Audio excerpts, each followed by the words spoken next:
everybody. Welcome to the Mire for a little quick hitter Super Bowl preview action for you before we go to our regularly scheduled pregame for boys basketball against Immaculata. Keith Block, Matt Pogue, Tim Bartholomew. Boys, how are you? Good. How's it going? Wonderful. I would love if you talk louder today. That's it. Maybe like use a little bit of what you have inside. From the beginning. There we go. Wow. Well, I couldn't hear you last week, and I don't want to pump the volume up. All right, I get Are you okay on volume on here? Did you look at that? Let's take another peek. Make sure. As low as it could possibly be. There you go. Okay. All Love right. it. Timmy, how are you? I'm doing great. How about yourself? Wonderful, wonderful. So, boys, let's talk Super Bowl quickly. Sunday, the big game against the Rams and the godforsaken New England Patriots. At least it's not the godforsaken New England Patriots against the godforsaken New Orleans Saints. So I'm in a much better place than I would be if that was if that was happening, because the NFC team has to practice in the Falcons' freaking locker room. Ooh. If that was the Saints practicing in the Falcons' locker room, I might be just buried in a hole somewhere.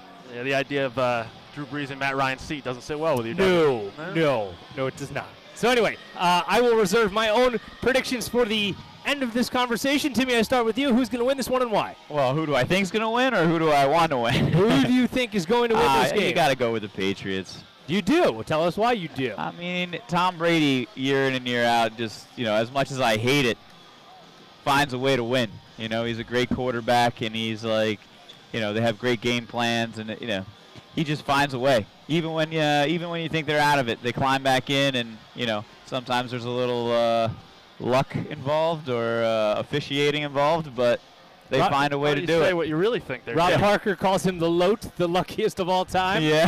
So, Mr. Pogue, what about you? That being said, also Tom Brady and the Patriots, because I'm an intelligent person, and that's probably what's going to happen here.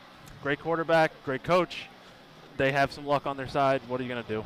Now, I was hoping that both of you, we did not speak about this. Before we can walk in front of the camera, people, goodness hell. So we're interrupting our Super Bowl preview show. Yeah. Like you wouldn't even. Again, Kai, another one. People want to know. What's up? So I'm going to go against all of the trends here, by the way, and tell you why. I would think that you would. The Los Angeles Rams are going to win this game. I'm going to give you a real-world analogy, a high school analogy. I'm going to give you a football analogy, and then I'm going to tell you how it applies. That's a lot. Your high school analogy is kids come to school in high school for 4 years. They get good grades. You're a mid-90s kid. You work hard. You get good test grades. And then you take the SAT. 4 hours. And you're like, well, it's not a bad score, but maybe I expected a little bit more. So what do we have? Test optional colleges, because we know that one particular thing isn't necessarily the representation correctly of that kid in their high school career, right? Okay. So you were taking big picture rather than the small little picture in the whole.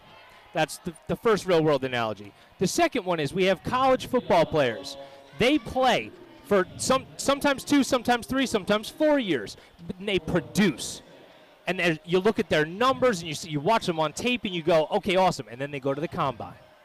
And then there's guys who don't produce at all, right? They're like, okay, some production here and there. They go to the combine. They go 225, 29 times on the bench press. They run a 4.2. They're a workout warrior. And what do the workout warriors do? They get drafted high. Darius Hayward Bay, right? Oh. Raider, let's just, as fast as you can run, that's who we want in the top 5. And then what are they? They're busts. So why are we not looking at the big picture as opposed to what these little small micro pictures are? So how does that apply to this game?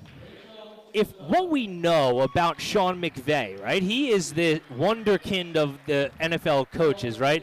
What has made him so successful? He hasn't stuck to this is how we've always done it, right? That's what his kind of reputation has been. And there has been wild success as a coordinator in Washington, as you well know. I'm sure you were pissed to give him up. And then now as the head coach of the Rams. So now all I've heard for 2 weeks is they're not going to change they're not going to, Belichick's going to. What makes any of you think that McVay is going to do what you all think he's going to do? He's been so good because he's never done it the same way everybody else has said. In the biggest game of his life with 2 weeks to prepare, you think this offensive genius is going to just be like, well, let's run the same crap we ran all year? Absolutely not. The Rams are going to win this game by 2 touchdowns, folks. Wow. Watch. Yeah. Watch. You were talking insanity for a while, and then I'm telling you. I Rams are going to win this game by 2 touchdowns. I see your analogies, but I was basing my opinion not on the Rams, but on history and what Tom Brady is able to do and accomplish, and what Belichick's able to do and accomplish. Yeah. I think the Rams, they don't have experience, but like you said, they're well coached, and they're probably going to do what they're not going to do what everyone expects them to do. But that being said, Gurley's been on the decline. C.J. Anderson has stepped up, but is that going to be enough? You know what I mean? I don't know. I think the Patriots find a way. It's another thing that drives me crazy, and especially in college football too. So they're all time. They're this and that. Now I understand that like pressure into playing the Super Bowl is a thing, and that Brady's done it and probably better than anybody ever. Right? Okay, I get it. Well, the history tells us that this and the all-time Ole Miss is 0-blah at Alabama, folks. Just because the Patriots they don't start winning the game 20. They don't get spotted 21 points. You still got to play this one. Ole Miss losing at Alabama how many years in a row means a hill of beans, because all of those kids graduated 10 years before we started talking about this stat. Like, that's the kind of thing.